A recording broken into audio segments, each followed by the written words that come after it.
Well, hello everyone, and welcome to the 2022 Motor Muster here at the Henry Ford. My name is Matt Anderson. I'm Curator of Transportation. It is my distinct pleasure to be joined again this year by Andrew Beckman, Archivist at the Studebaker National Museum in South Bend.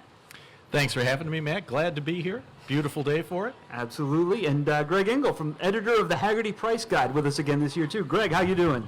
Doing great. Thank you very much for having me back. Glad to have you here, and we've got some exciting cars to talk about. We're going to do something a little different to get going. Instead of going right into 1933, we're going to do a special Lincoln presentation. We are celebrating Lincoln Motor Company as our spotlight theme this year. Lincoln was purchased by Ford Motor Company in February of 1922, 100 years ago. Not exactly the 100th birthday of Lincoln. They'd been founded a few years earlier in 1917 by Henry and Wilfred Leland to produce airplane engines for World War I. But after the war ended, they converted to building luxury automobiles, something they knew about, of course, having been involved with Cadillac prior to the founding of Lincoln Motor Company. But I think they probably, their one flaw in their plan was picking the absolute worst time to launch a new car company in terms of the economy. We were suffering a recession right after the war. We were also suffering from a pandemic, not that we would know anything about that in 2022. So Lincoln ran into some severe financial straits rather quickly, and they were sold basically at a fire sale price to Henry and Edsel Ford. I think they paid something like $8 million.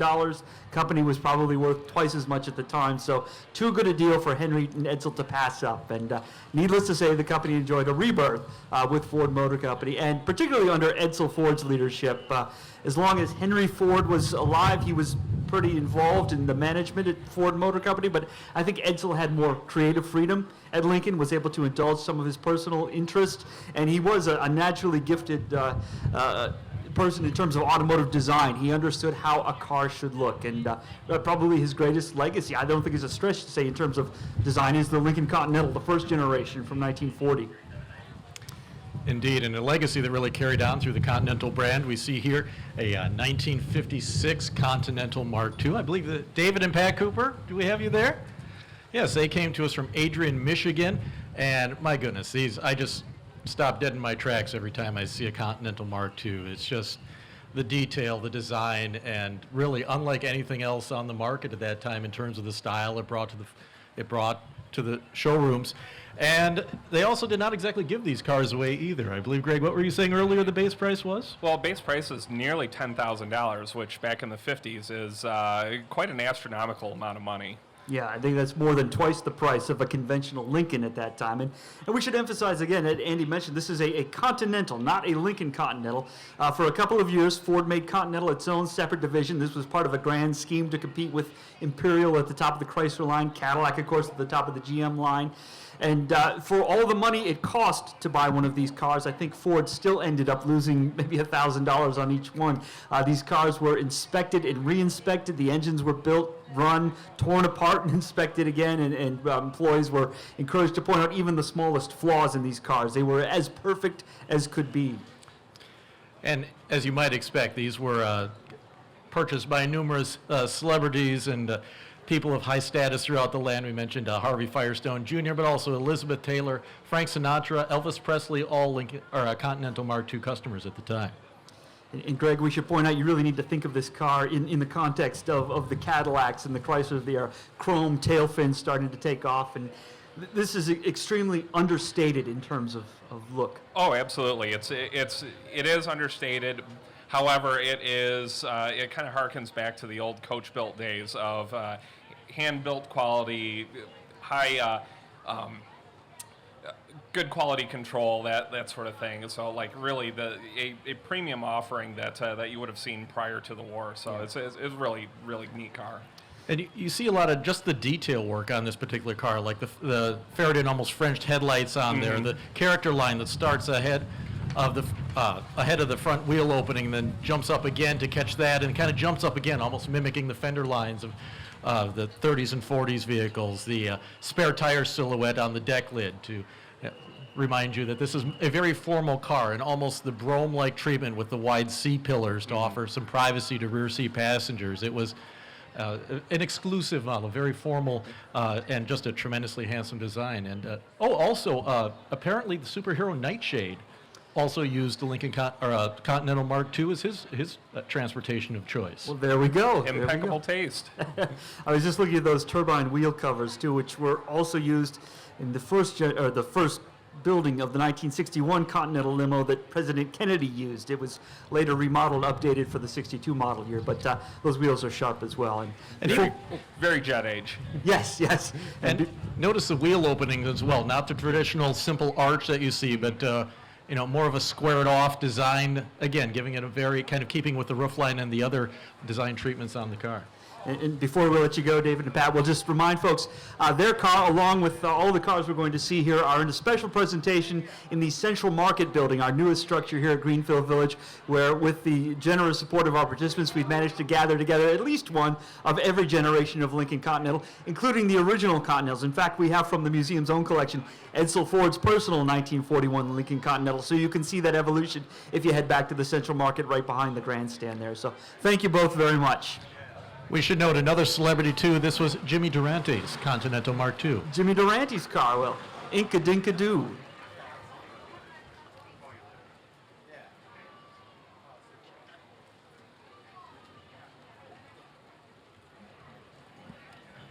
I believe we've got a 1958 Continental Mark III coming up here.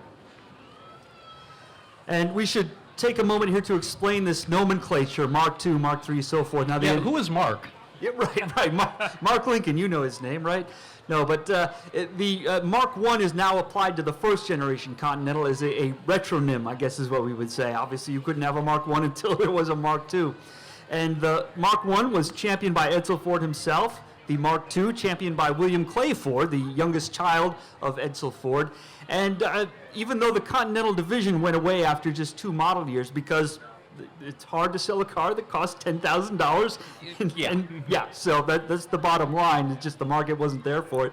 But Lincoln decided to keep that Continental nomenclature with the next series, Mark III, Mark IV. I think they went to Mark V over the 1958 to 1960 model years. A little like what Packard did with their series in the 1920s into the 30s. Could we see your window placard, please? We have to pull up your number there. Make sure we give you a proper introduction.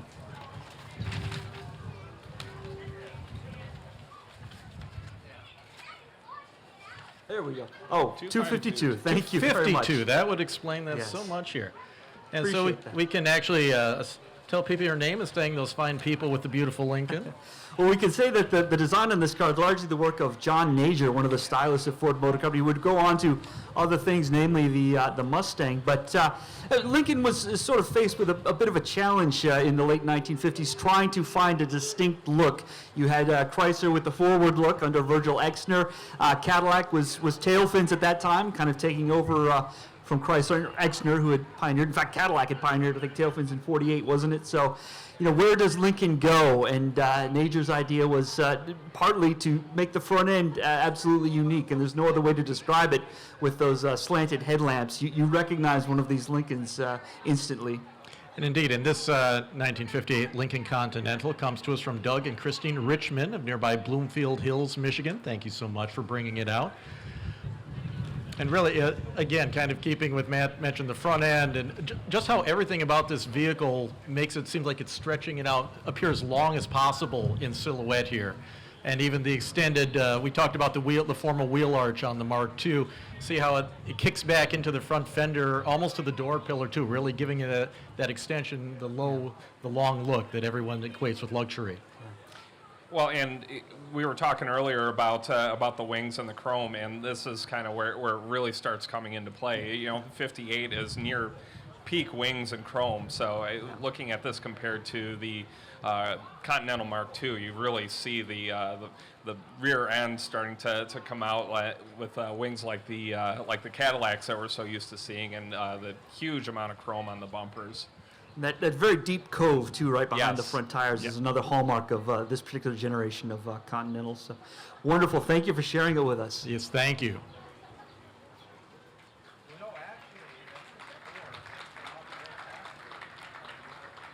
Greg, I know you were hoping for a burnout, but I don't think we're going to see one with this group. No, I don't think so either. This is good. We get to jump back in time a little bit. We were referring to Edsel Ford's first generation Continental, produced from 1940 to 1948. And here we have an example in coupe form, which is quite attractive. And the Continental was born of we could call it a concept car, a special order, one of many that Edsel Ford had made, that he designed with Eugene Bob Gregory. Edsel had just come back from a trip to Europe in 1938. He talked to Gregory. He said, I want a car with a Continental look. So working from a Lincoln Zephyr, they modified the vehicle, made it a little longer, lower, the classic long hood, short rear deck proportions. Edsel took the prototype down to Florida for the summer, and his friends were so impressed, he sort of wired back to Ford Motor Company and said, I could sell 100 of these on the spot if we had them. So they decided to put it into production. Well, and you mentioned sell 100 on the spot. They built 850 of these, so he underestimated it by quite a bit. But this, looking at the lines here, it's very the roof line is very similar to that Continental Mark II. It's a very nice homage to the original Continental on the with the Mark II here, and you can see it right there. Yeah, it's a really great point, Greg, that if you put the two side by side, you would see it just looks like an updated version of the original Continental we see here in front of us. And this particular example comes from Jim and Linda Holliday of Clarkston, Michigan.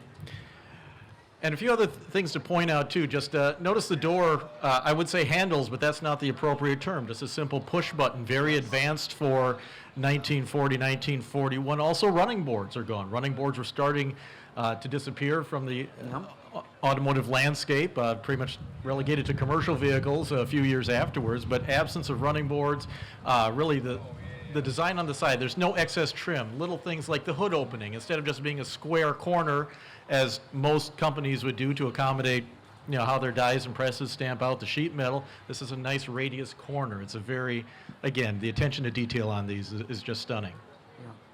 Well, and much like it is today, a 292 cubic inch V12 is a very exotic thing. So the most exotic cars today have V12s in it. Back then in the 40s, I can't imagine the amount of excitement around a smooth running V12 in such a luxurious car. And really, I was surprised when we were talking beforehand. The base price on these, I would expect it to be higher, but just $2,700, which for the time, don't get me wrong, was still expensive, but not quite like to the degree we might have said where Ford was losing money on the $10,000 Mark IIs. That's an important point. This is a car being based on the Zephyr, which was a lower priced Lincoln after all, that did have a more attractive price point than what you might think. And it was, in spirit, I think this is a car that's maybe closer to the Thunderbird than it is certainly than to the luxury Lincoln Model Ks. This wasn't your most luxurious Lincoln available in 1940, but it was distinctive. It was fun, and that's maybe the element that was missing from the Continental Mark II, in addition to the high price, obviously. We should also point out, of course, that rear-mounted spare tire, which you also saw on the Mark II, that is universally known now as a Continental kit because of its use on the Lincoln Continental. Thank you very much. Beautiful car. So you're telling me Edsel Ford didn't just order up a Continental kit to make a Continental? Maybe that's where I got the idea for the name, right?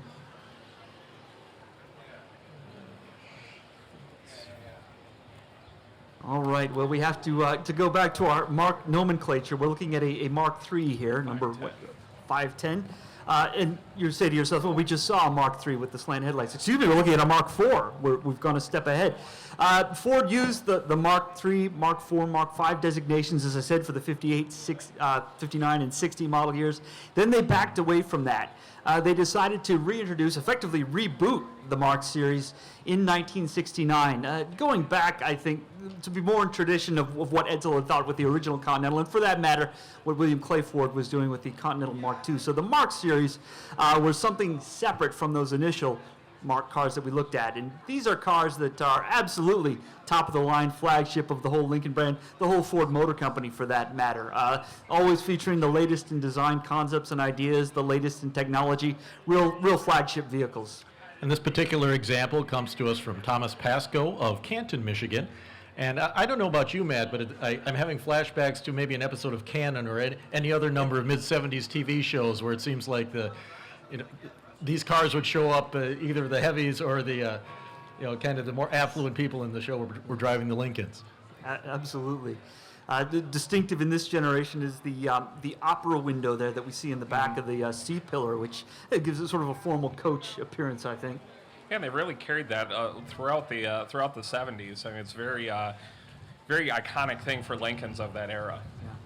Another thing we should point out is that grill on the front, which may look familiar to those of you who enjoy Grey Poupon mustard and Rolls-Royce automobiles. It's, I guess the generous thing to say is that Lincoln borrowed that shape from Rolls-Royce. There are other words you might use It's for an it. homage. An Yes. homage, a very Yes. strong one at that. And you'll note, too, the vestige of the Continental spare tire still there on the deck lid.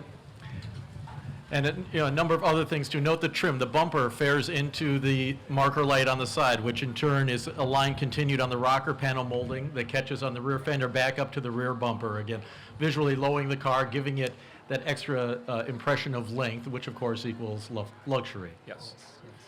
And what base price of about $8,600 on this vehicle, so not inexpensive by any means. But again, you got what you paid for in this case, an absolutely top of the line automobile. And be sure to check this car out closely. This is an unrestored 37,000 mile example, built at the Wixom Assembly Plant, July of 1972, for the California market, which explains why it's not rusted in half like the cars that would be up here. Wonderful. Thank you so much for sharing it with us.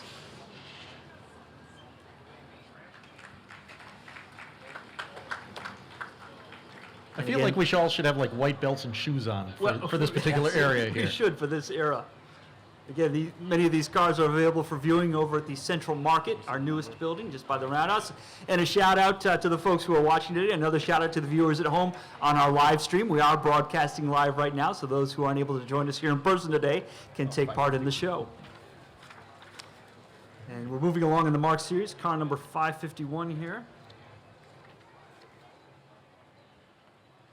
The opera windows that we talked about, a hallmark of the 70s. And it's a great example of how some of these design cues make their way to the larger Lincoln line. Eventually those are available in the town cars and the standard Continentals and so forth. So an idea that moved beyond just the Mark series. And I can tell you that for the models with vinyl tops, the guys at the upholstery shops hated those opera windows. Not that they didn't like the design, but they said every time they worked on one, if you looked at the window wrong, it would break, and then they'd have to go out and buy a new window. But visually, I think it serves the vehicle very well. We're looking at a 1977 Lincoln Mark V, and this is exhibited by Shane and Mitzi Ann Klug of Waterford, Michigan. And basic details on this car, this was going to set you back a chunk of change in 1977, $11,396, but that did not stop 80,321 customers from walking down to their Lincoln Mercury dealer to place an order. Well, and if you really wanted to get your weight's worth out of the car, this is a 4,600-pound car. So imagine all the luxury that they packed into a car. I mean, when you consider that an average car today still weighs under 4,000 pounds, this is really a big chunk of iron. And we're starting to see a little effects of the 1973 oil embargoes and the emphasis on fuel economy. For the example, this particular Lincoln does not have the big 400 plus cubic inch V8. This has the 351 cubic inch V8, which checks in at 135 horsepower. Again, things are starting to be detuned. More emphasis on economy is probably a good choice because another fuel embargo was coming our way just a couple years later in 1979. Yeah, I think the car shed something like 400 pounds between Mark IV and Mark V as well in concession to fuel economy. You're still probably looking at maybe 8 miles per gallon on this, so it's not a super economy vehicle by any means. But a very smooth 8 miles per gallon. Yes. That's the important Yes, part. he actually spent $20 just driving up here for the pass and review. Yeah, that's right. And we appreciate it. Thank you so much for sharing it with us.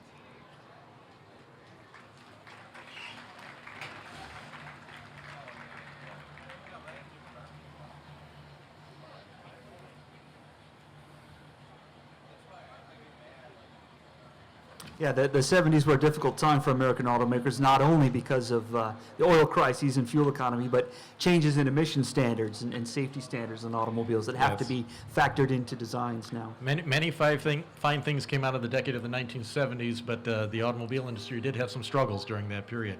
Could we see your placard, please, with your number? 446. 446, going back in time a little bit here. Forgive me. This is the analog version of Microsoft Excel right here.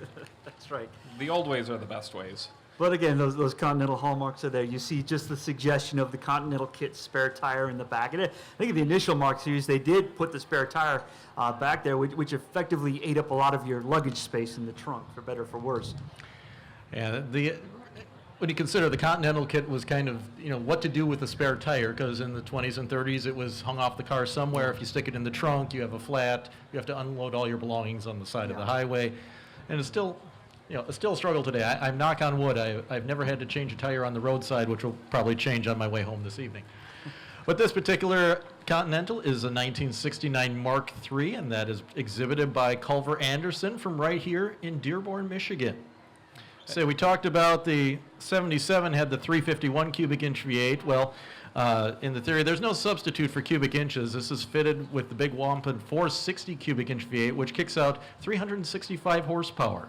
And it's good because these vehicles check in at just over 5,000 pounds for the four-door, but the two-door, as you see before us, comes in at a svelte 4,916 pounds, a veritable lightweight. So no burnouts still. So That's right. That's right. I love the deep blue color on this too. It does call to mind the Kennedy Continental of a decade or so earlier. But again, we mentioned Mark III. This is a reboot of the Mark series versus what they were doing in the late 1950s. Nothing new at Ford Motor Company. You'll remember their very first car in 1903 was the Model A. They rebooted and reused that with the Model A of 1928 to 1931. So interesting to see that concept used again. And it just the number that sticks out at me here, length 216 inches. I think that's enormous. Yeah, I think we could probably find two cars in the thing here and line them up and still not reach that. Yeah. Well, and the thing is, with the design, the way the lines flow on the car, it doesn't look like it's that big of a car. It's still a very large car, but it gives it a lot sleeker look than, say, a 216-inch box. Absolutely. We should note here that Mr. Anderson is a retired Ford employee, and he just bought this 1969 a little bit ago and also enjoys the model train hobby. I know someone else up on the dais here does. That's right. Wonderful. Thank you so much for being with us today.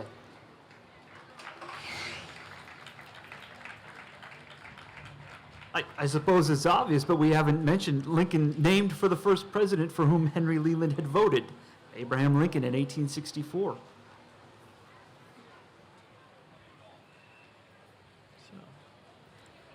And can we see your placard number, if we may please? see your plaque, sir. 591. 591 on your FM dial. All right. Definitely a shift in terms of color on this car. This is what we would call a Florida car, right? With the light shades and the upholstery, the light paint to stay cool in the hot sun. And this particular vehicle is a 1979 Lincoln Continental Town Coupe, and brought to us today by Marvin and Penny Taylor from right here nearby Belleville, Michigan. I'm guessing that's Marvin driving today? And we should stop right here. Now, if you're looking at your program, if you've been to the Motor Muster over the years, you know that we do cars from 1933 to 1978. Yet, we are making a very special exception for this 1979 Continental. Obviously, as you see, it is a convertible, but you look in the history books, they will tell you the last convertible was built in the U.S. in 1976, and they went away for a few years until the Baron came in the early 80s, right? So this is a aftermarket convertible conversion. This is a great example of adapting to customer wants in the need of changing regulations. And I think part of the reason convertibles went away were concerns about safety, both occupant safety in the event of a rollover crash, but security too, right? You don't want someone stealing something from your car by essentially cutting through the roof.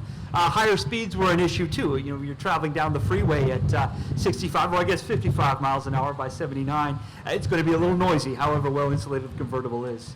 At the time, they were considering some actual rollover standards for the industry, which thankfully never materialized, but the upshot of that was the convertibles went away, and convertibles were never big sellers for really any manufacturer. But in fact, Cadillac made much of the last American convertible, and some collectors even bought their 1976 Cadillac Eldorado convertibles and squirreled them away to become future collectibles. Yes. Greg, how did that turn out? It turned out okay, but they're not $1 million cars yet. But you know, everybody loves a convertible. Nobody writes songs about rolling around in your T-top. So there's something to be said about having yourself a convertible, whether it came from the factory that way or a really nicely done conversion. Yeah, absolutely. And this particular conversion was done by Andy Hutton and Associates in Belleville, Michigan. And as you might expect, they took a new Continental Town Coupe, removed the roofs, and added the top mechanisms. And I'm curious if they actually had to add any additional bracing under the car to make up for the lack of the roof. In some cases, some cars do not react well when you take off the roof. Get some extra body flex in there, but as we can see, they appear to have done a very nice job with the Hutton conversions. Excellent. Thank you so much for sharing the car with us. Thank you, Marvin. Willing to make an exception for that great story with the '79 automobile.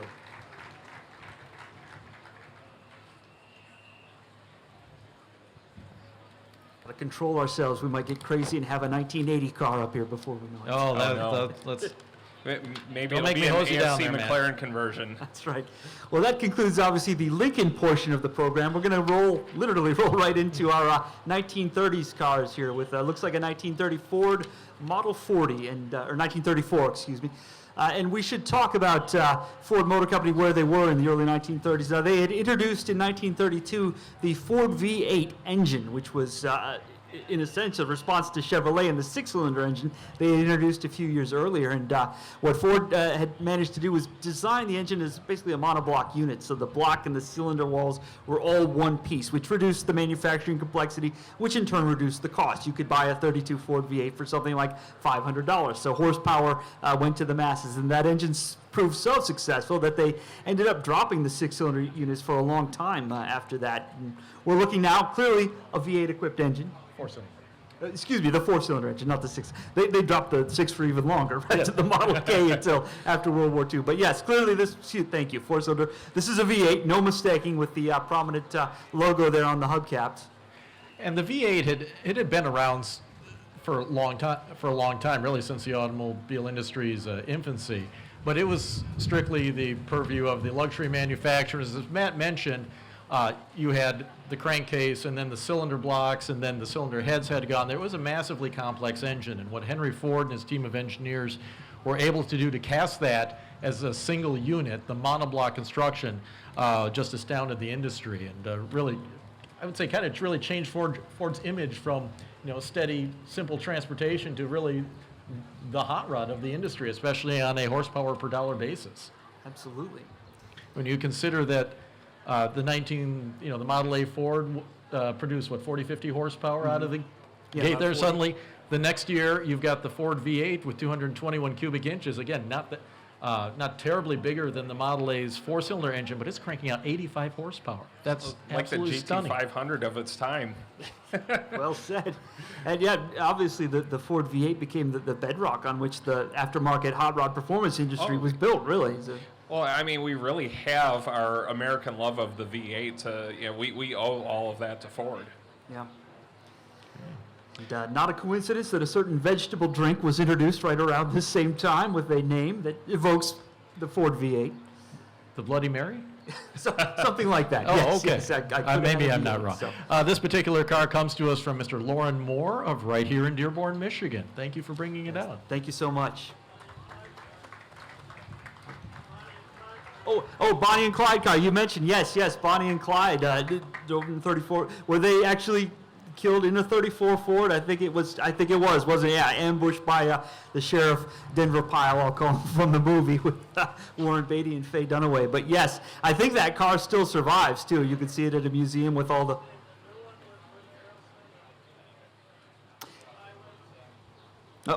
the newer version of the Bonnie and Clyde story, you say yes. Oh, yes, with Kevin Costner. Oh, yes. Yes. Yeah, some of you might know we have a letter in the museum collection, supposedly written by Clyde Barrow of Bonnie and Clyde, saying how much he loved the Ford V8. There's one from Dillinger as well. I think Dillinger literally wrote, I love it, drive one whenever I can get away with it, which I think in his case he was getting away from something. You really have to, love, criminals from the 30s. At least they're very polite. Well, that's right. To take the time to write to Henry Ford and thank him. So wonderful. Thank you so much.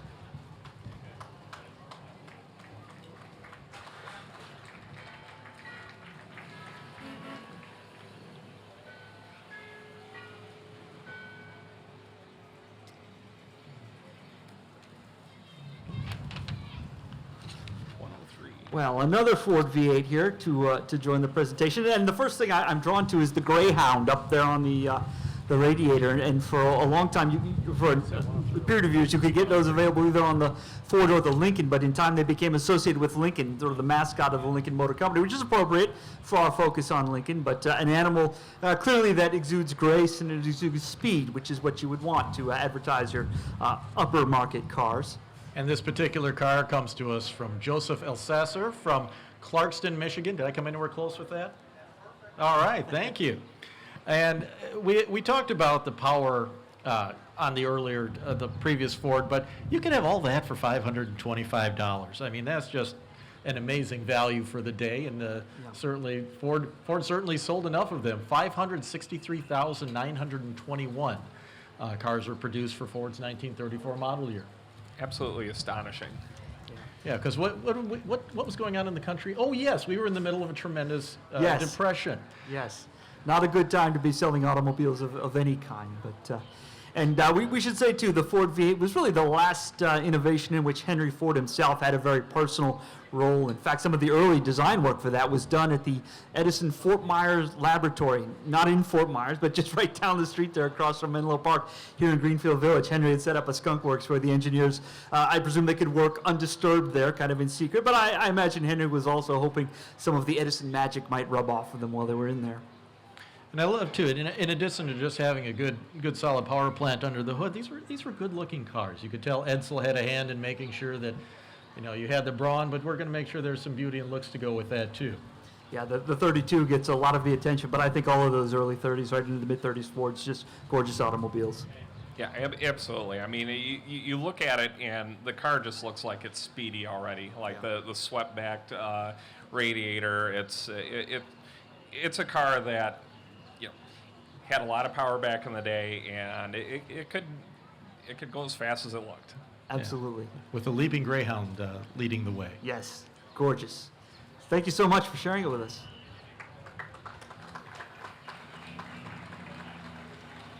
Now, I suppose we shouldn't call that a Continental kit on the back, right? Because there are no Continentals yet. That is a rear-mounted spare tire, man. Yes. Oh, not the Model 40 kit?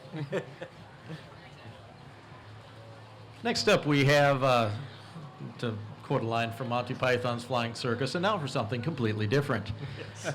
A 1936 Cord Westchester sedan. This comes to us from James Herber, again, right here in Dearborn, Michigan. This is a car that was unlike anything else on the market in 1936. The Cord Westchester sedan, pardon me.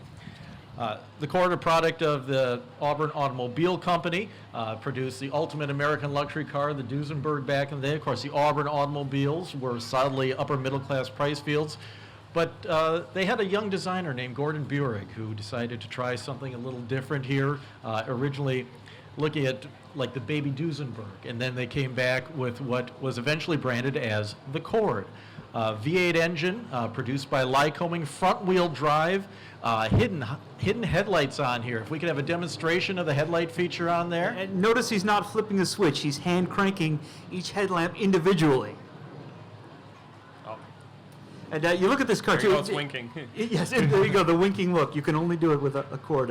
The car really is like looking into the future. Notice the lack of running boards, which is really quite cutting edge, or perhaps no edge in this case, not cutting edge. But you look at that, that's really striking. And there's a reason we cut off the car shows as we do, ending in 32 for Old Car Festival, starting in 33 here. Really, between those two model years, you start to see the shift where the cars are now round. Gone are the flat surfaces and straight lines of the horse-drawn or the horseless carriage era, if you will. And I think part of the reason is because certainly steel now allows engineers and designers to build in whatever shapes they might dream, but also the use of modeling clay in designing cars too gives them tremendous flexibility in design, and they're able to try new shapes. And even something we take for granted on just about every car we're going to see in our pass and review during this section, the radiator grille. Well, you look at the Cord, it's not there. You just have these sweeping swept-back louvers and the blunt nose on the hood. In fact, one of the nicknames for this car is the coffin nose Cord.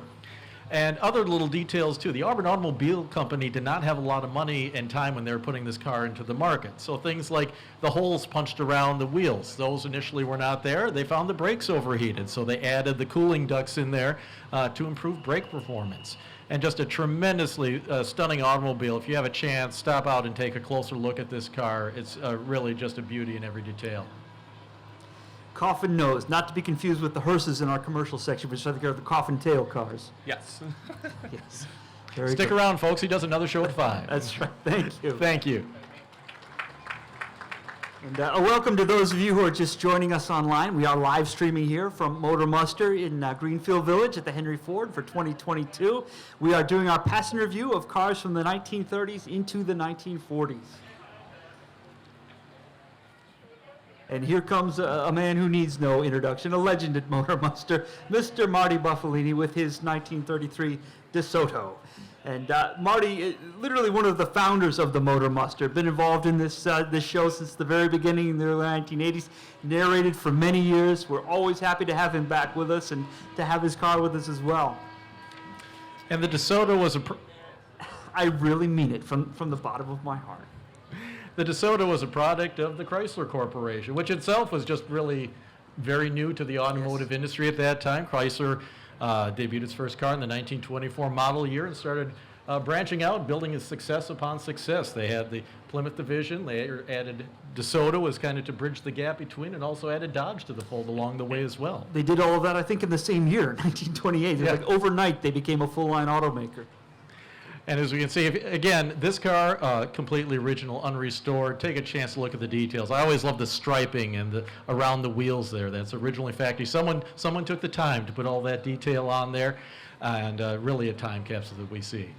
I mean, and when you consider the age of the car, the amount of preservation that's gone into this is simply astonishing.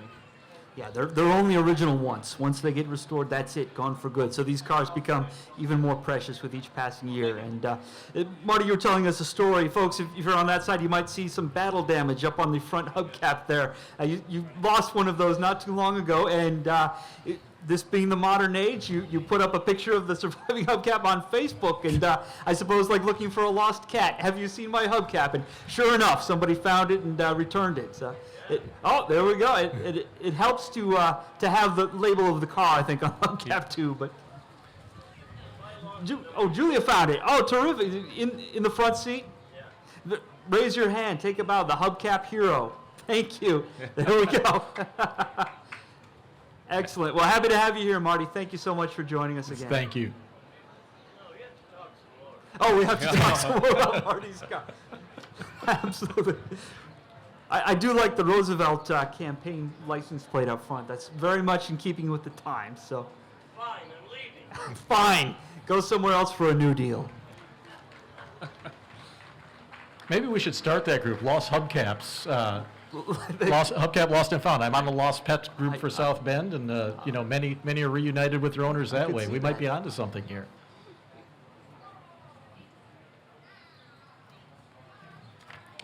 Well, back from Chrysler to the GM scheme of things here with a Buick here.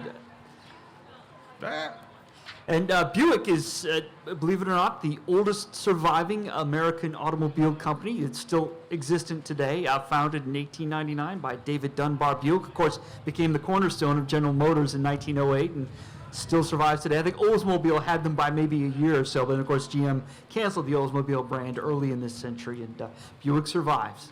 And we are looking at a 1936 Buick Victoria Coupe. This comes to us from Steve and Ella Hughes of Kimball, Michigan. And the Buick, really a solid performer for GM, the solid performer for GM over its many years and many incarnations. The Buick brand always really saw the upper middle part of the price field, kind of in keeping with Alfred Sloan's motto of a car for every person purpose. The Buick was right there, solidly performing for decades. In 1936 is seen as really the start of a renaissance at Buick. Many new advancements. Of course, there are tremendous advancements throughout the entire industry, and Buick was certainly not late to the party. You saw what they call the turret top, and that's where an all-steel roof made of one stamping of sheet metal, hydraulic brakes. You start seeing more streamlining come into the automotive as really design becomes a very crucial part of selling new automobiles. You also had an improved independent front suspension and some improvements to the engine as well. And again, an area of tremendous advancements throughout the industry. Well, in a testament to all that build quality is Steve says that the car is all original and the engine has not even been apart. Wow. Well, that's amazing. It's amazing. Wonderful. Thank you for sharing it with us.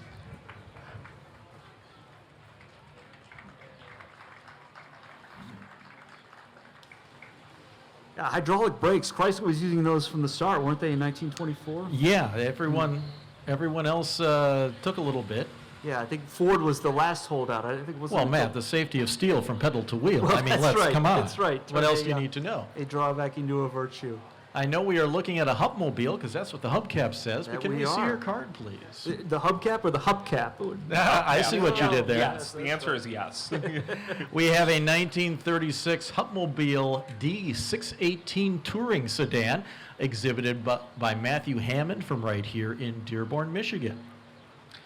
Well, and what's really neat about this vehicle is as we saw it drive up, just the styling of it, the swept back radiator, how the headlights are integrated into the fenders there. I mean, really cool and advanced styling for that time. Again, looking at the kind of the streamlining trend that was going to be hitting the industry in full force, actually was kind of at the start there. We see the grills start to be slanted back. You mentioned the headlights fared into the fenders. We mentioned on the Buick just a moment ago how the roof was made from one piece of steel. If you look at this particular car here, the Hutmobile, you see there's like a fabric insert in the roof section. It took a while for the industry to be able to have presses and create a sheet of steel large enough to do that. And that was one of the advancements that GM really introduced and soon spread across the industry. But before that, you would have, make up your roof from different sections of metal that had to be all welded together and then let it in, and then you had the fabric insert to fill the hole in the middle. And the new steel tops, much better, less leaks, much easier to work on from a restoration standpoint, and really a tremendous advancement. Yeah. And hubs were built here in Detroit from 1909 to 1941. We just acquired for the museum collection the other day a portrait of, I want to say about a half a dozen Ford Trimotors of Stout Airlines posed in Chicago on the airfield, and it was captioned "The Great Hup Airlift." Apparently in 1929, Hutmobile sponsored flights for 100 potential buyers from Chicago, flew them in Trimotors here to Detroit, probably literally landed right at the old airport, which is now the Ford Proving Ground, and then they made their purchases and drove back in convoy to Chicago. So that's a fun blending, I think, of two different transit modes. Brilliant marketing. Yes, yeah, they knew how to market in those days, no question. And a little feature on this particular car, that the custom at the time, you see the externally hinged trunk there. Unfortunately, this was also a problem from a security standpoint, as sometimes thieves would come up if your car was parked there, and they would actually knock the pins out of the hinges on your trunk and just take off your trunk lid and remove your belongings. And some companies started marketing, oh no, we have internal trunk hinges that prevent such a thing from happening. Excellent. Thank you so much for sharing Yes, thank with you, us. Matthew.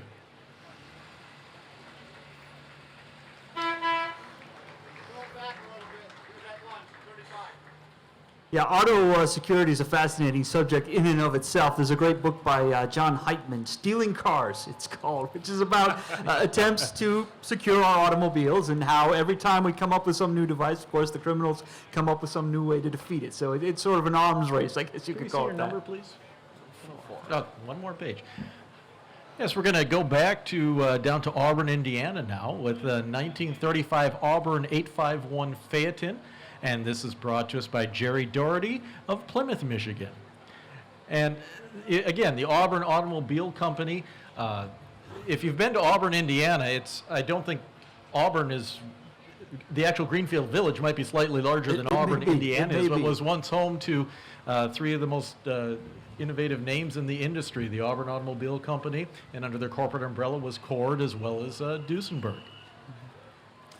This particular model is the Speedster 851 or Speedster 851, And this would be the final production model for the Auburn brand. It was introduced in 1934. Bodywork styling was handled by Mr. Gordon Burig. Mr. Burig did all. We look at the Cord we just saw and the Auburns and all the work he's doing. This was a man in his early 20s or mid 20s when he was creating all these wonderful designs. And this particular vehicle, it's a 1935 San Francisco Auto Show car.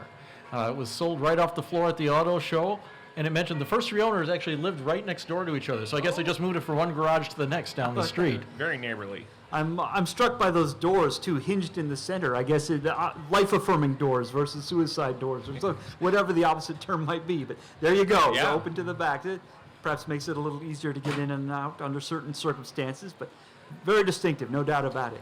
And the coachwork for a lot of Auburn's products actually came from a central manufacturing in Connersville, Indiana, and they also later did some coachwork builds for Studebaker as well. Now, you mentioned that because Studebaker actually, on their convertible sedans, used a very similar hinge arrangement as you see on the Auburn Phaeton right here. Base price, $1,275, and inline eights, or sorry, this is an inline 8-cylinder or V8? Straight 8. Straight 8 8-cylinder engine, 280 cubic engines, developing 150 horsepower, which is impressive. That's quite an amount at that time. Now, we just talked about how powerful the Ford was with its 85 horsepower engine. You're looking nearly twice that in the Auburn right here. But You get what you pay for that money. indeed. But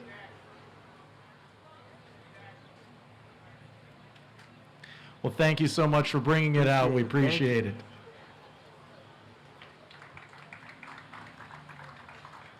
Yeah, you mentioned Auburn, of course, South Bend with Studebaker. One of the questions we often get is, why Detroit? Why is this the center of the automotive industry? And there's our location, there's the experience we had in manufacturing and production, and of course our location with resources right on the Great Lakes, ship the iron ore down from Minnesota, the coal comes up from the southeast. But I think at the end of the day, it comes down to people. We had a critical mass of people in southeast Michigan, people like Billy Durante and Flint, or Buick, whom we mentioned, being up in Lansing area, and of course Olds in Lansing as well. And then you had Henry Ford right here in Dearborn. So you get enough of those people that work like a magnet and bring others. And I think that's the secret to why Detroit became the Motor City and remains so today. Next up, we have a 1937 Buick Century, and this is brought to us by Mr. Steve Rinke of Clinton Township, Michigan. Now, the Century, it seems like that name has hung on for, if that's not one of the longest live model names in the industry, I'm not sure what is. Indeed. What would surpass that. But it had a very specific meaning as applied to this particular vehicle. Yes, yeah, nothing to do with the age of the car, certainly, or the price for that matter. But It was indeed listed the Century as it had a listed top speed of over 100 miles per hour. 101 miles per hour. And this came courtesy of an inline 8-cylinder engine, 320 cubic inches, 130 horsepower. Now, Steve, I understand. Have you had this up over 100 recently? No? Okay, not lately. But, it's good to know it can do it if you ever have those emergency situations. Well, I see that he's owned it since 1985. I'm sure in his younger and wilder days, it saw that a lot more often. Yeah, this car was known to law enforcement officials throughout the entire Clinton Township, I am certain. there's something magic about that 3-digit number. Even today, we live, I think, in an era of rampant speedometer inflation, though. We have cars that go up to 140, 180 on the speedometer, even though they probably do 110, 120 in reality. But One of the- speed sells.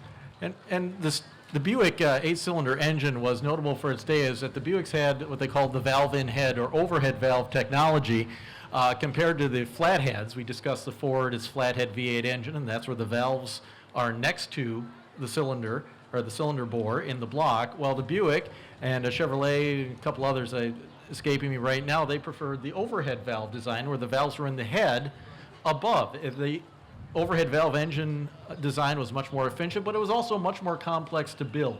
And you had all your valve train, but eventually it won out, and the Buick was certainly a step ahead of the game.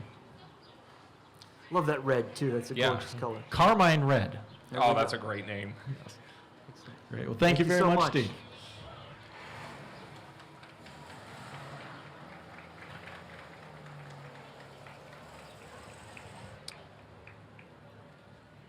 1917.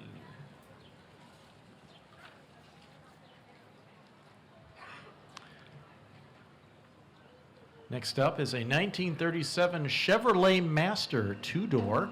This is our first Chevrolet of the It 30s, is. it not? It is. Yes, named for Louis Chevrolet, the Swiss-French racing driver who had partnered with Billy Durante to form the company in 1911. And Louis, unfortunately, had a parting of the ways with Billy. He wanted them to be building powerful, luxurious cars. Billy had his eyes squarely on the Model T. He wanted to build a low-price, entry-level car. And obviously Billy won the argument, and Louis walked away. Sadly, I think just a year or two before they sold Chevrolet to General Motors, and he would have made out like a proverbial bandit. But that's how it goes. His name is immortal. He has that at least. This particular vehicle comes to us from John and Charlene Benzik from Milan, Michigan. Well, and in true Chevrolet fashion, this very affordable car at $655, and that even though it doesn't have the flathead V8 like the Fords, it still makes a comparable 85 horsepower out of that big inline six. Yeah, absolutely. You always consider, it seems like Ford and Chevrolet were linked since their inception as like the competitors going after each other, trying to one-up Yes. the other brands, outsell them. Of course, the sales war of 1954 Yes. Is in a rivalry that, even in my days in high school, the Chevy guys and the Ford guys always had their own camps. I envisioned something like West Side Story, but instead of, the Sharks and the Jets, it was the Chevy and the Ford guys. Maybe that's a musical we should write. We should look into that, guys. Clearly.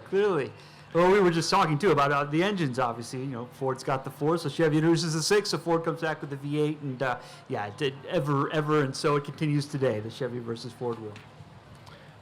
But a beautiful car. Thank you very much. Appreciate it.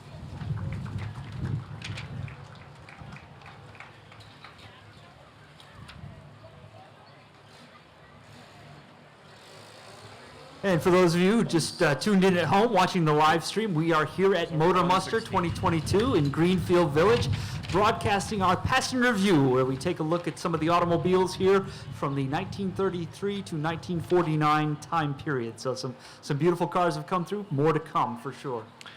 We have a 1937 Ford Slant-Back sedan exhibited by the Opie family. From nearby Livonia, Michigan. And, I wonder how it got its name, Matt.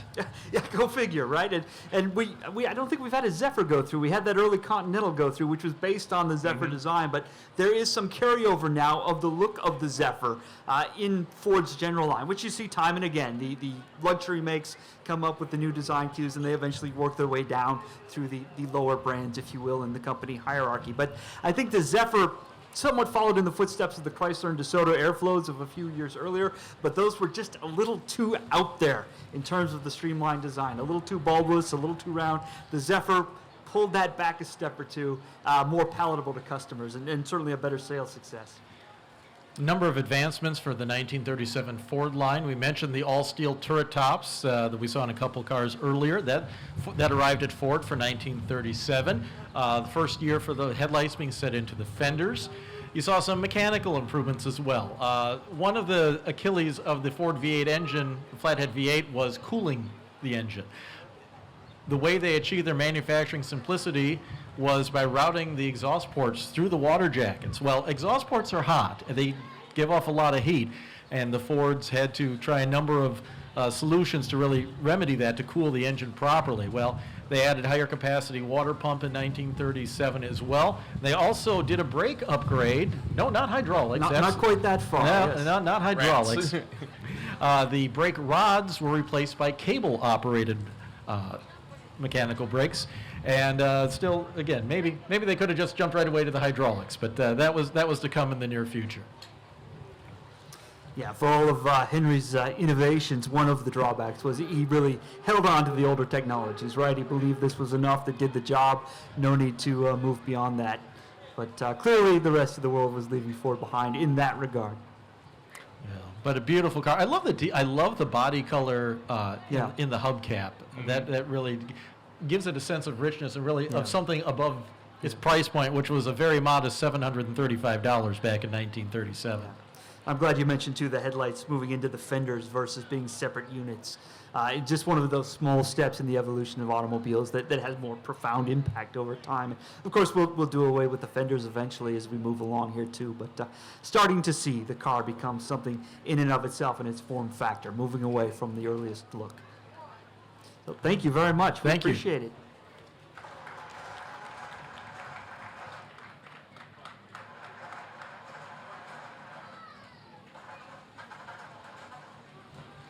There we go. It just liked being where it was at. That's right. I can't blame anyone for shutting down the car while we talk today with the price of gas where it is. So. Actually, he was just demonstrating the starter, how That's smooth it is. That's it. Very strong noise, that starter. Well, I always know it's Motor Muster when I see Lee Jacobson come through the pass and review. That's a tradition every year. And Lee is here with his 1938 MGSA, and Lee hails from right here in Dearborn, Michigan. This body style is a Tickford drophead foursome, and the vehicle color is duo green. There are actually two shades of green on this particular car's coachwork. Now, for those of you who remember the MGs from the 60s and 70s, these little sports cars buzzing around, or these very compact sedans, you might be surprised to see something that looks more akin to a Jaguar or a Rolls-Royce than the little two-seat roadsters that we're familiar with. And one of the more unique mascots on the hood there, on the radiator that you'll see. We saw the Greyhound go by. We see a lot of quails go by at Old Car Festival on the Model A's. But this is a midge, which is a rather fancy way of saying mosquito, right? Oh, so our state bird. Right, that's right, in Michigan, the state bird. But no, known as a midge in the UK, of course, where the MG is made. But yeah, I don't think you'll see anything else quite like that. Not perhaps the world's most beloved insect, the mosquito, so an interesting choice.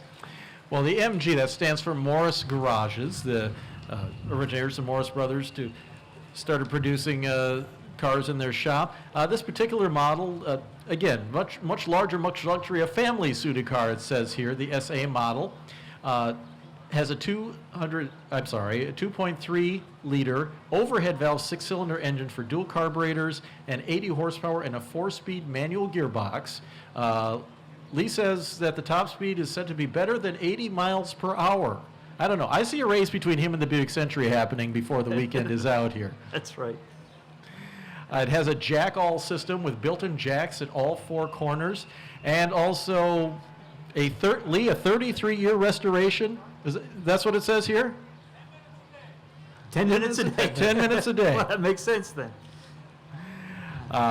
Although that's actually not the longest I've heard from some people there. It's just a testament to perseverance and discipline. But if you're only spending 10 minutes a day, I think 33 years is pretty quick to get that sounds downright reasonable to me. Well, just a delight. Thank you so much for bringing the car out, Lee, and don't get bit by his radiator mascot. That's right.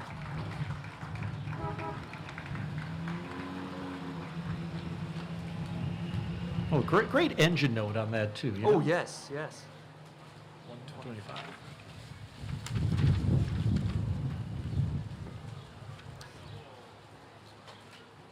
Well, certainly another Buick here coming up today.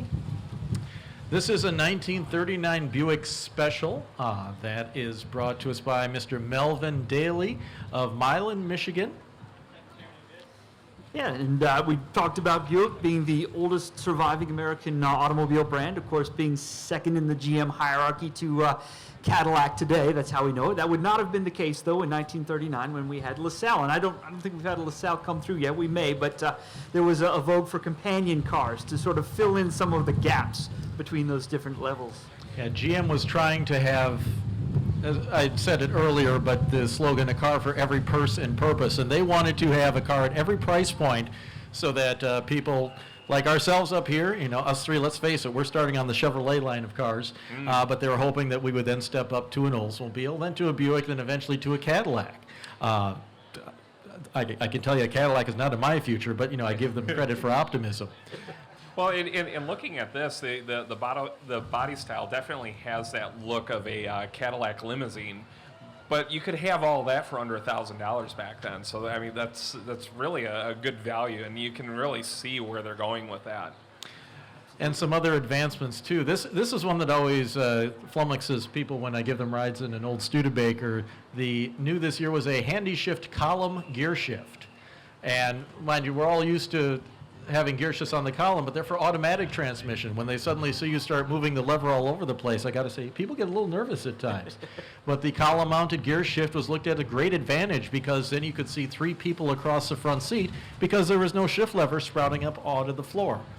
And then we get years later, and suddenly the floor shift is considered the more sporty option, and now everyone wants their, basically like a little compartment for the driver separated by this massive console with a gear shift, and then a compartment for your passenger. Absolutely. Melvin, we always enjoy seeing you every year. Thank you for being a part of the show. Yeah, you mentioned the Sloanism, Alfred Sloan strategy, a car for every person, purpose, and really the whole structure of General Motors was completely different from Ford Motor Company in that GM had a structure, the sort of pre-IBM in terms of corporate management, determining how the company would run, where you had separate divisions with managers who had a great deal of flexibility in how they managed their operations within those divisions. The complete opposite of Ford Motor Company, where it was essentially the world's largest mom and pop shop with Henry Ford there in charge and always having the final say, whatever the issue might be. Next up, we have a 1939 Cadillac Fleetwood 60 Special, and this is exhibited by Linda and Carl Sturgeon of Milford, Michigan. Well, we were just talking about that step up from a Buick to the next thing, and we're looking at it right here, Cadillac. But that step up would really cost you. You're looking at about $2,200 back then versus that Buick that was sub $1,000. But you're really stepping up to a lot of extra niceties in this sort of car. We talked earlier about how the V8 was before Henry Ford's flathead in 1932, the domain of luxury automobile manufacturers, and Cadillac was one of them. This particular car has a 346 cubic inch flathead V8, but the manifolding is handled differently. They don't route the exhaust to the water jackets. If you look under the hood, it's actually quite crowded in the V of the engine there, but it was good for 135 horsepower, and this engine was noted for being absolutely a marvel of reliability and smoothness. A couple of names we should mention. First, Harley Earl, who's head of the art and color section at General Motors at this time. And how do you spell that, Matt? Yes, with the U, C-O-L-O-U-R, color, very, very European. But Harley Earl, it's no stretch to say he invented the concept of automotive design, and certainly the automotive design departments established in GMs in 1927. But the 60 Specials were really the first major project by Bill Mitchell, who was a great... I was going to say Padawan, which is about the most geeky thing I could possibly say here. So we'll say... Well, it's early yet. That's right. A pupil, a student, if you will, of Harley Earl, who would eventually go on to take over design at General Motors. But this, as I say, was his first real big effort with the company. And a beautiful car, a car that looks younger, I think, in terms of who you might sell it to, the driver. And the 60 Special, Ponce de Villa, I think it was 1938, the 60 Special first arrived, really kind of became an unheralded styling icon for how sedan design was handled. You saw the more formal roofline, the delicate trim work, and you saw many other manufacturers really trying to emulate the 60 Special's approach to body design. Yeah, absolutely. And in turn, Harley Earl. Yes. And again, that lack of running boards there, right? So looking more modern, lower, longer. That's the Harley Earl mantra, right? Longer and lower. And it does have side-mounted spare tires, but you see they're enclosed. The tires, the spare is almost itself streamlined within the design. It's really a part of the design rather than just being something tacked on to the exterior of the car, like the spare tire often was relegated to. Yeah. And the teardrop shape of those headlamps too, just really striking, jumps out at you. So, gorgeous car. Thank you so much. Linda and Carl Sturgeon of Milford, Michigan.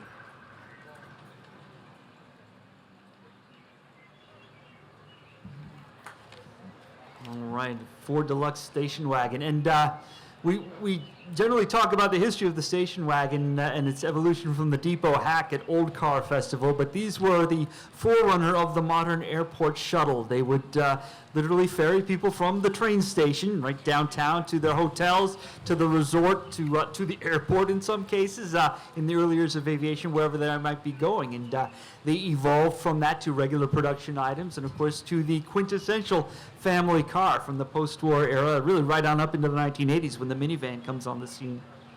And this particular vehicle is a 1940 Ford Deluxe station wagon. This is exhibited by Kathy and Bob Lowry of Akron, Ohio.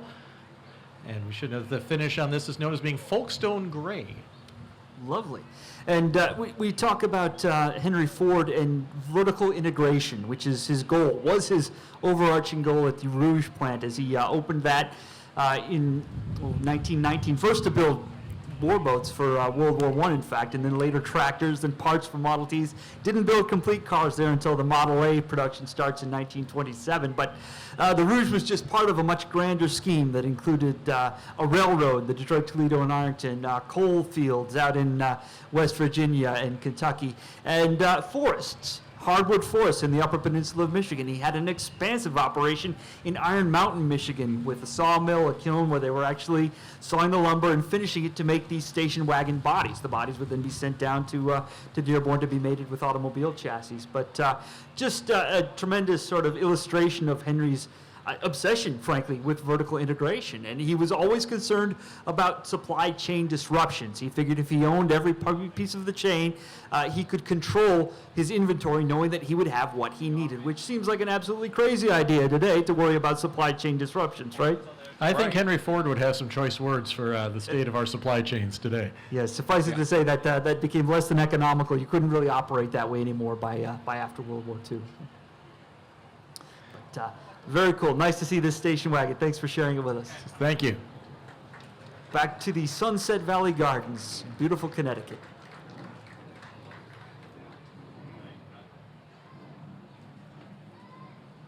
And we should say Henry never got completely vertically integrated. He was always dependent on suppliers in a large number, but that was always the goal. Could we see your number, please? Number 139. I was one off. There we go. This is it? Yeah. Oh. Please. A 1940 Ford Deluxe Tudor brought to us by John Covert of Livonia, Michigan. Now, Matt, it looks like there's a typo on our sheet here because Tudor is spelled Tudor. That's right. Is that on purpose? Give Ford credit for their puns. Instead of Tudor, T-W-O-D-O-R, it was Tudor, like Henry VIII, the House of Tudor, right? T-U-D-O-R. And that was of a piece with the designation for the four-door, which was never F-O-U-R-D-O-R. It was F-O-R-D, Ford O-R, four-door. So Well, he had to take the U from the four-door and give it to the two-door. That's clearly what happened I think there. that's what happened. Very kind. And some new advancements for 1940, in particular hydraulic brakes on all four wheels Hey now, across hey. the Ford line. We still have the tried and true V8 kicking out its 85 horsepower, but also an industry-wide advancement in 1940 was the in lighting. Automotive lighting in the 30s could be charitably described as questionable, would you say? If you're out in the countryside, you didn't really want to go that fast because your headlights were not that great. Well, thanks to an industry-wide effort, the sealed beam headlight was developed and introduced across the board on everything except the shark-nosed Graham for 1940. Gone was the separate bulb and reflector that the silver could get tarnished and moisture could get in there. Instead, you bought the entire headlight as a unit, and you just unplugged the old one, put in a new one whenever it burned out, and it improved lighting and really remained the standard in the industry for decades. And we should say this car was styled by Bob Gregory, whose name we mentioned, in collaboration with Edsel Ford in developing the original Continental. And Gregory sort of was to Ford what Harley Earl had been to General Motors, the first head of Ford's formal design department, though Edsel, of course, always had final say on many of those matters. And Gregory stayed with Ford until Edsel Ford passed away in 1943. And in his own words, the company just wasn't quite the same. He came back for another stint briefly at the end of the 1940s. But important name, important fellow in the history of Ford Motor Company. So thank you very much.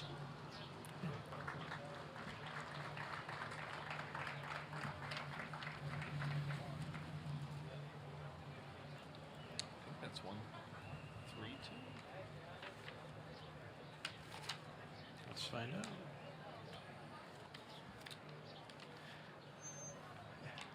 And are you Jeff? Larry? Okay. What's the number on your windshield there? 152. 52, well. That would explain That that. makes all the difference. Well, certainly, obviously, looking at another Ford Motor Company wheels. I look at the wheel covers there. I see that classic Ford script. A lot of folks don't know the story behind that. That's the brainchild of Harold Wills, who was one of Ford Motor Company's original employees. In fact, he'd worked with Henry Ford before there was a Ford Motor Company. Founded June 16th, 1903. Happy birthday, 2 days ago, Ford Motor Company. But Wills was also a job printer on the side. He would print greeting cards, calling cards, that sort of thing. And when it came time to develop a consistent look and logo for Ford Motor Company, he hauled out his old letterpress kit, and sure enough, he had the F, the O, the R, the D in the script. So I like to say that Harold Wills literally left his mark on Ford Motor Company in a way that few others did. And we're looking at a 1941 Ford Super Deluxe, and this is exhibited by Larry and Maureen Wallahan. Anywhere close on that? Oh, great. And they're from nearby Plymouth, Michigan. And it's been said that in 1941, no one produced an unattractive car. And looking at what we see in front of us, I really can't argue with that. Again, Ford sticking with the tried and true 221 cubic inch, 85 horsepower V8. But there's a new engine at Ford in 1941, Matt. Yeah, absolutely. A new design there in the Ford Motor Company. And yes, we talked earlier about them more or less abandoning four-cylinder production when the V8 became so popular. And there was a period where they introduced a somewhat smaller V8 engine as well. I think in 1937, the Ford 60 for its horsepower rather than the full 85 horsepower. But in 1941, Yes. Ford introduces a six-cylinder engine. It's first since the 1906-1907 Model K. Yes. Again, they felt they needed something to really offer besides the V8, and a six-cylinder was back in the lineup after an absence of only, 30-some years. Yes, we tell the Model K story at Old Car Festival, obviously, but that's one of the early letter series cars, and when Henry Ford himself and his directors were sort of arguing over the direction of the company, they wanted to build larger engine, larger cars, hence the six-cylinder Model K. Henry wanted to build something smaller, affordable, the Model T. And obviously that's the direction they went, Henry Ford's direction, and who can argue with that? But after all of those years, the six-cylinder unit returns under a Ford hood in 1941.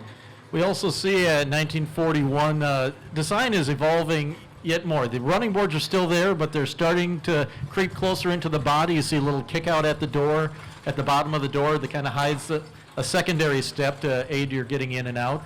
The body is wider. Again, if you can move the body out, there's more room for passengers, but you see the fenders are becoming less pontoon-like and really more integrated as part of the body. And you'll see that develop more as we get into the later 1940s. And I like what you said, that nobody built a bad-looking car in 1941. You get a sense that the industry has really hit its stride on a roll. So as long as nothing major comes in the way to intervene, we ought to be on the great things. What could possibly through go the wrong? 1940s, yes. Wonderful. Thank you so much. Thank you.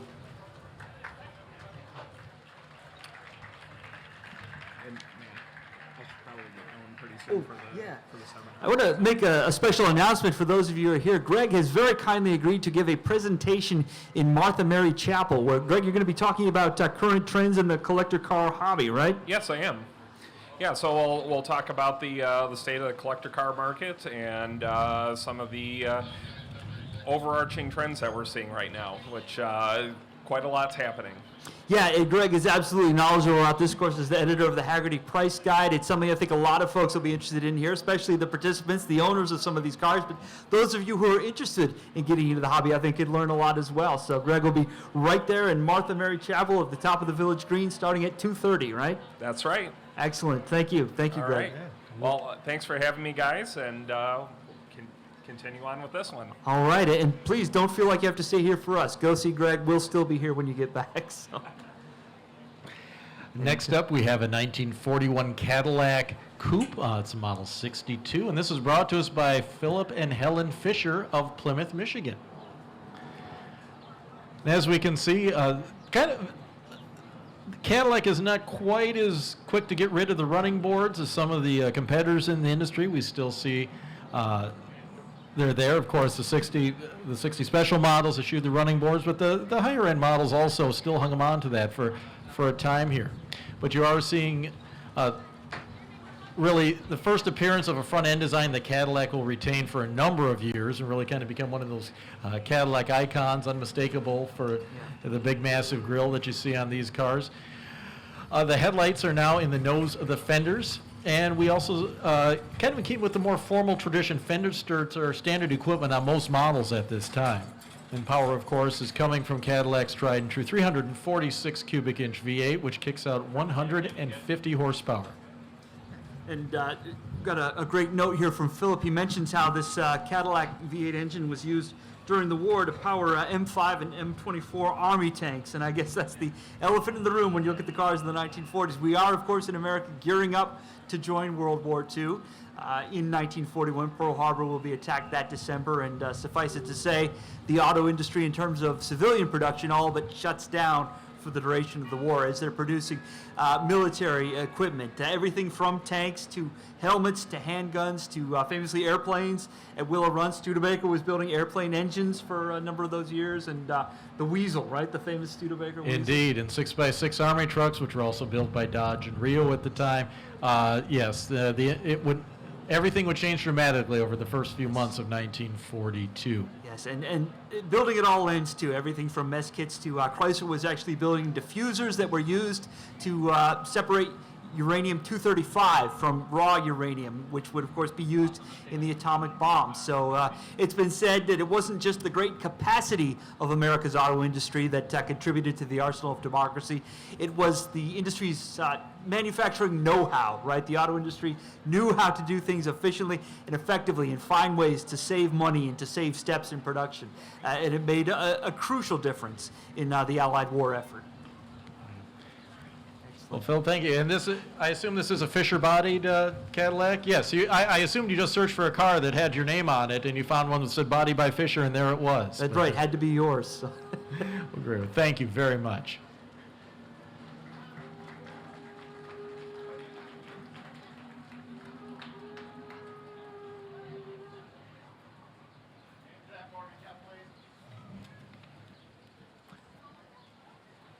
And can we see your number, please?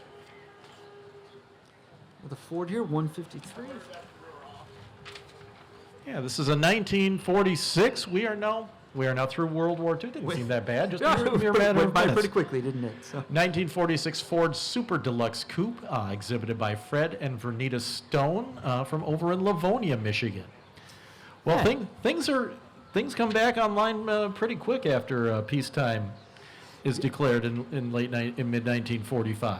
Yes, even before the official end of the war, the government gives permission, I think, to U.S. automakers to produce a limited number of automobiles to start ramping up their production for the civilian market again, though clearly they cannot introduce anything brand new that quickly. It takes, even then, it takes a few years to introduce an entirely new model. So essentially the first post-war cars are just sort of slightly reworked and revamped versions of the pre-war automobiles. And just, we can't really emphasize this enough for those who may not be acquainted with this. There were no new automobiles available to the general public from January 31st, 1942 until, like we said, the fall of 1945. So you were left with what you had. So imagine living with what you're driving right now for the next 3 or 4 years, and fuel is rationed, tires are rationed. You have to do everything you can to keep that car on the road, which led to a tremendous demand for new automobiles after World War II. And not just the war, the Depression before that. Odds are you probably weren't buying a new car all that often during the Great Depression. So absolute bonkers market for new automobiles. A buyer's market, as they say, or a seller's market. Excuse me. Anything that they could make, they could sell. But point out here, Fred points out the trunk in the back of this car and the idea of the business coupe. These were made with a little larger trunk in the back with the idea that a salesman could put samples, whatever they might be selling, in the back and use the vehicle for business purposes, hence the business coupe. And businessmen and traveling salesmen in particular were very early target customers for automobiles because the automakers would say this will increase your range. You're no longer dependent on railroad schedules. You can carry your wares with you to farther places, visit more potential customers within the space of a day. And really a body style that simply does not really exist anymore in the marketplace. Change under the hood for 1946 Ford. They started using the larger Mercury version of the famous flat hood Ford, now 239 cubic inches instead of the earlier 221 cubic inch model. And Fred notes here, the original radio still works in this car. He just wishes it actually got music from 1946. What can you do? No Guy Lombardo to tune into there. So. Oh, and we should ask Fred to demonstrate the climate control system on the car here. We notice Oh, yes. right in front of the windshield there. There it Okay, is. that's for winter use. And there you go, summer use. That's all you need. That's Roll it. down the windows. The cowl vent, great way to introduce large amounts of air into the car at speed. This air is not really filtered, so whatever particle is in the air that comes in, and yes, if fertilizer being distributed through on a country drive, it can get a little unpleasant. Coincidentally, that's where actually most cars they still take in the air at the base of the windshield. Most aerodynamics show that there's an actual high pressure bubble that develops at the bottom of the windshield, so it's a great place to do that. But now it goes through all of our cabin air filters and everything. That has a mesh on there that I think is about a 1/4 inch openings just to keep the gravel out of the passenger compartment. But still very effective. Just stay away from the fresh plowed fields. And if we could, thank you so much for sharing the car with us. We appreciate it. We should do a slight pause here. We've got a Cadillac over here that deserves a little attention. It's obviously sort of parked in a corner there. It can't come out for passenger view, but we do want to say a few words about it. Sir, can we have your participant number? Certainly want to do something for a man in uniform here during the war. So, but thank you very much. We appreciate it. 556. 556. Marcus, we're going to do a little quick passenger review here for the car that can't pass. It'll be more review and less pass, but then we'll pick up. Yeah, if you had a chance to wander around Greenfield Village, you've seen we're doing our vignettes again to coincide with the different decades we feature from the 30s up through the 70s. And for the 1940s, we are doing a World War II home front scene where we've got a scrap drive and we've got a couple of war bond booth there as well, in addition to the frozen custard stand, which is always a big draw there. And I don't have it. Okay, I should say, too, we've got another interesting opportunity down by Swanee Lagoon. Something a little different this year. We're doing outboard motors and even a couple of boats down there. Yeah, it might be in there. So if you have a chance to wander down to Swanee Lagoon, by all means do. These engines are absolutely beautiful, lovely maintained by members of a small engines club here in Southeast Michigan. And the boats are great too. I've heard there's a possibility one of those boats will come through passenger view here tomorrow, presumably on a trailer, but who knows. So trying to add some new things, some new activities each year here at Motor Muster. I mentioned too the Lincoln display we have going on as we celebrate the 100th anniversary of Ford's purchase of the Lincoln Motor Company in 1922. So go out to the Central Market, our newest building, which just opened earlier this year. You'll see a Lincoln Continental of every generation from 1940 right on up through 1978, our traditional Motor Muster cutoff period. And we're going to ask our Army Ranger here to tell us about his fine automobile. Yes, and this is the car again parked over here in the corner by the war bond stand in front of the Wright brothers' home. Yes, it's a 1942 Cadillac Series 75 Limo. It was built on October 14th, 1941, right before World War II happened. It was built right here in Detroit, and it got shipped to New York 14 days later. Now, what's weird about the 1942 model year is they didn't make very many of them. They only made 230 of that specific model. That model is the 51st one made. After February of 1942, Cadillac and all the other automakers shifted to wartime. So Cadillac went from making beautiful automobiles to tanks, Allison engines for the P-40 Warhawk, and PT boats, you name it, they made it. They didn't resume production until 1946. What's interesting about the 1942 is the grill went from pot metal to stainless steel, which was the first year. Basically, you could order a Cadillac however you wanted it. This car is the only 42 75 series that was factory ordered with Vincennes red rims. This is very odd because as most limos had black rims. It is on a commercial chassis. It is built for idling, so it's got a different thermostat. It's got a bigger fan. It was made for idling in whether hot or cold things. It is considered, back in 1940, it was considered a business sedan, but it was a limo as built on a commercial chassis. Back in those days, limos were not stretched. They were made to kind of blend into normal traffic. As the time went on, cars got longer. Series 75 continued until they ended production in 1987 when people wanted longer and longer stretch limos. If you come over, it is an all-original car. It's never been touched, so she's got some little, dings and whatever, but that is the character. She's got 93,000 original miles. The only thing I've done to it was replace the clutch and spark plugs in that. So you go over, take a look. It was also served in World War II. It was used as a staff car to ferry senators and generals. That's why I am dressed as a driver for that era. So thank you so much. Thank you. So not just a World War II era car, but a veteran in a sense. So wonderful to have that vehicle there. Glad we could include it in the program.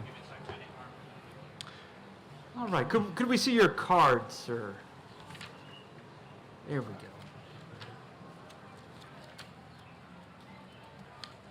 Number 157, another 1946 Ford Super Deluxe, comes to us courtesy Dale and Cheryl Konya. Am I pronouncing that correctly?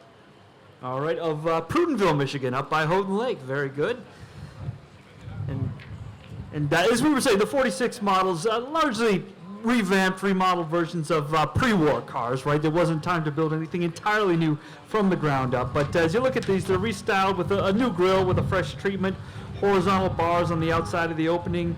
The Super Deluxe we're looking at here, as you might imagine, is the top trim level. This is an idea that's not entirely new in the auto industry. Well, today it would be called like the LX or the LXR or something like or that. the titanium or the super platinum or whatever it might be. But the idea is the same basic car, but of course you get more things that might otherwise be options become standard on that vehicle. More trim, special badges, just a generally more finished look. And we should know too, we've talked about Ford's six-cylinder engine. This actually is a Ford with a six-cylinder engine. There we go. No, it's not. Oh. No, I'm sorry, our notes are incorrect. V8 all the way? Okay. Oh, got it. Okay. Well, pardon our error there. This one has Ford's famous flathead V8.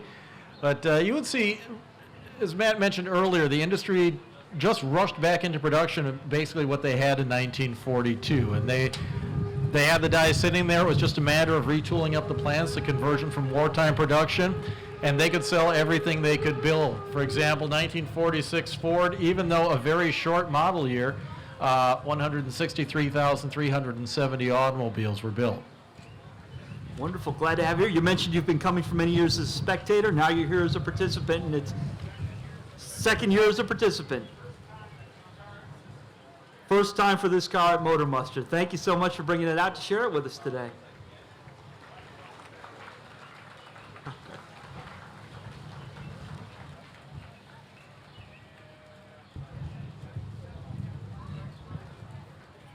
I think we're scheduled to go into the 50s cars right about 2:30. We might run a little bit long, but we'll move seamlessly into the next decade, I promise.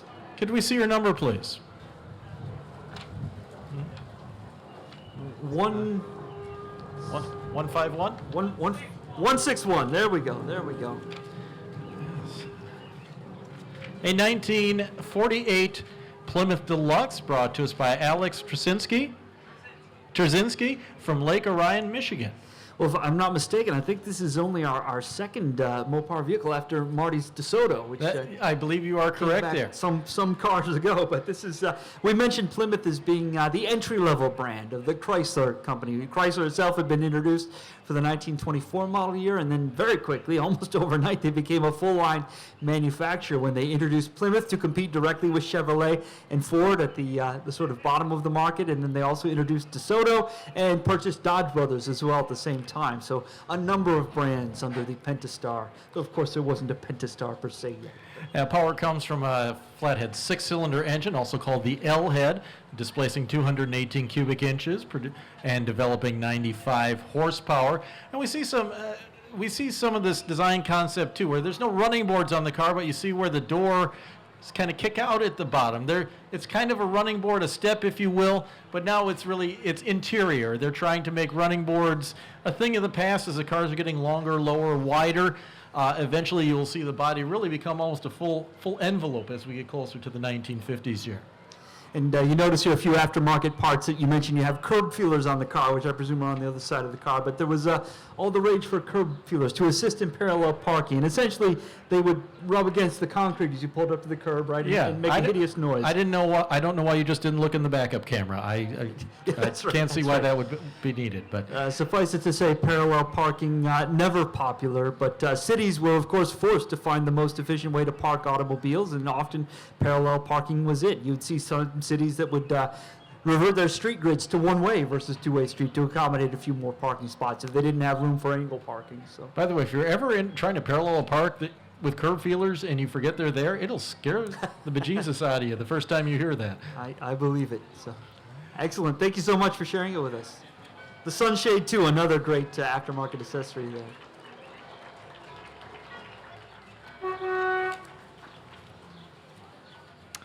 Hey. Tom? All right, we have a 1948 Willis Overland Jeepster exhibited by Tom Swenson of Hazel Park, Michigan. Well, we've been talking about auto industry production during World War II, and it occurs to me that we mentioned all those things that they built. We hadn't mentioned perhaps the most famous product of the auto industry in World War II, the Jeep, right? And these were produced initially designed by American Bantam, a company based in Pittsburgh that frankly was just too small to produce these vehicles in the numbers that the government required. So even though they came up with the design, the contract to build was actually split between Willys in Toledo and Ford here in Dearborn. And automakers being automakers, Ford and Willys both tried to plus their particular versions of the Jeep, which the government had to step in very quickly and say, no, the whole point is that these things be entirely interchangeable so you can mix and match parts under combat conditions. So they got a talking to and went back to just building them both identically. But the Jeep very quickly became really an icon, maybe the icon of the entire World War II era. And they were quick to transition to civilian models, and that's basically what the CJ designation stands for on many Jeeps, civilian Jeep. But they also came up with a Jeepster, an open touring car design, if you will, and this was developed by Brooks Stevens, Milwaukee, Wisconsin-based industrial designer who would go on to do more work for Willis as well as designing the what would become the Jeep Wagoneer, and also do some work for Studebaker. But most importantly, he's the man behind the Oscar Mayer Wienermobile. And if you can, I'm not picking up many Wienermobile styling cues off the Jeepster here, but maybe I'm just not looking hard enough. But these were only produced from 1948 to 1950, highly sought after today. And I always thought these things were so neat. And it's on my short list of vehicles I'd like to own someday. And we think Jeep now, we think of four-wheel drive, right, as they were during the war. But this is a vehicle that's more the look of the Jeep and less the off-road prowess, right? This is designed to be, in a sense, sort of a sports car, and that's you have fun with it. It's a recreation. It's a crossover. Vehicle. A crossover. That's a good way to put it. But very cool, very special to see it. Thank you for sharing it with.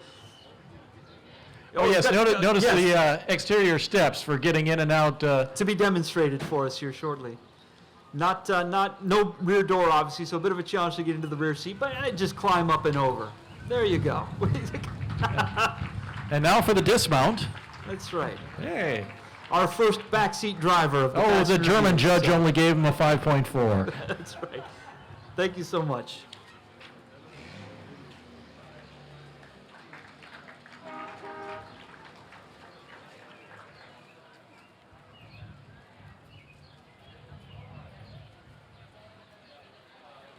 Well, now we're seeing something new in the post-war era here. This station wagon, always a favorite here.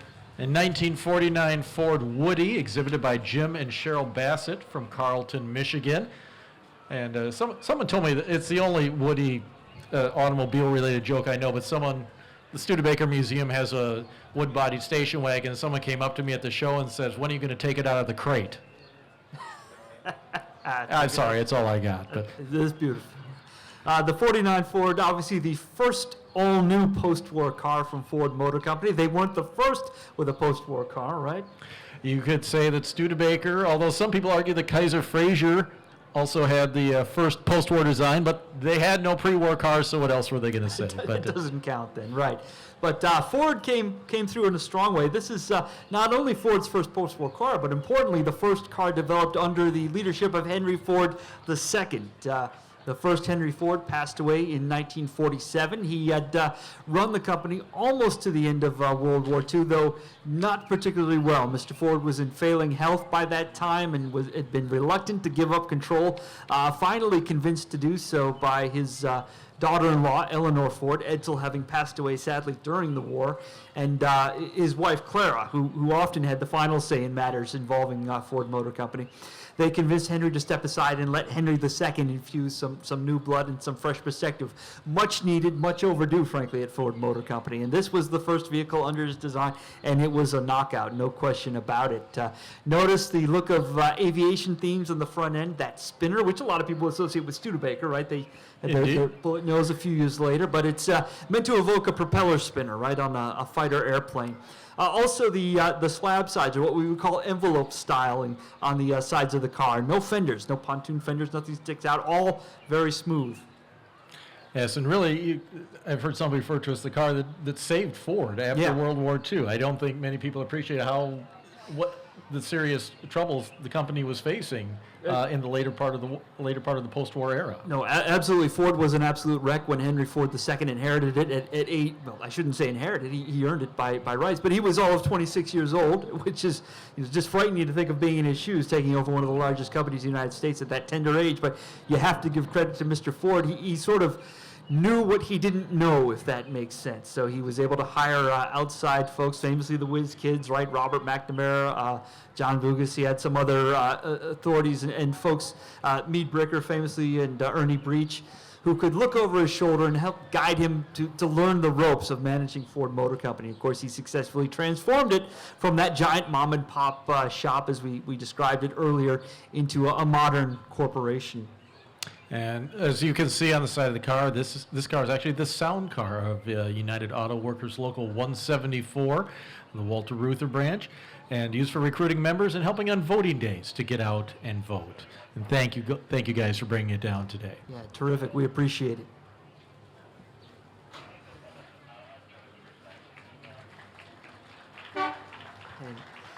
You know, everybody loves those Woody wagons today. I mean, obviously they're gorgeous and distinctive, but at the time, people... They're a maintenance nightmare. They're people just loathe it. they're labor intensive. A lot of work, a lot of upkeep. Keep refinishing the wood. They need to be sometimes snugged up and tightened, and it's just a lot of labor. Could we have your number, sir? The steel-bodied wagons were welcome with wide open arms when they were introduced. Yes, I know we are looking at an MG here. Indeed. I believe it's a TC.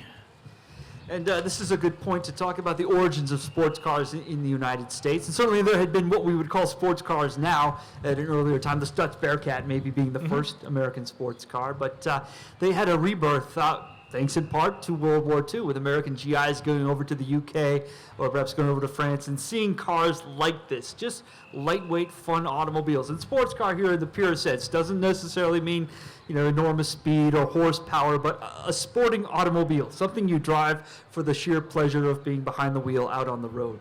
And the MG, as we mentioned earlier, Morris garages, but in America they were identified with these small, fun sports cars. The TC has been dubbed the sports car America loved first. And just, these are an absolute blast to drive. One of my favorite pieces of juvenile motoring literature was the book called The Red Car, about a young man in Colorado who finds his way into owning an MGTC and ends up participating in a local road race, much to the disdain of the locals who thought these, you know, all these hooligans coming into town with their fancy cars are going to just wreak havoc. But it all ends well because it was juvenile literature. The MGTC really, again, is a very rudimentary car. Will inspire the Corvette and Thunderbird, different details, but you're looking at a pretty basic automobile here. They were only available in right-hand drive, the TCs were. Left-hand drive would not come until the TDs. And you're looking at a car powered by a 4-cylinder engine with 76 cubic inches for 54.5 horsepower. They were very specific. They wanted to know it wasn't 54, it was 54.5. And tremendously successful and really spawned the sports car craze in the country in the 1950s between that and the Jaguar XK120. A half horse. I've heard of a quarter horse, but a half horse, that's a new one on me. Yeah, that's twice as many. That's right, that's right. Thank you so much. Yes, thank you. Rick Pete, St. Clair Shores, Michigan. Appreciate you being with us.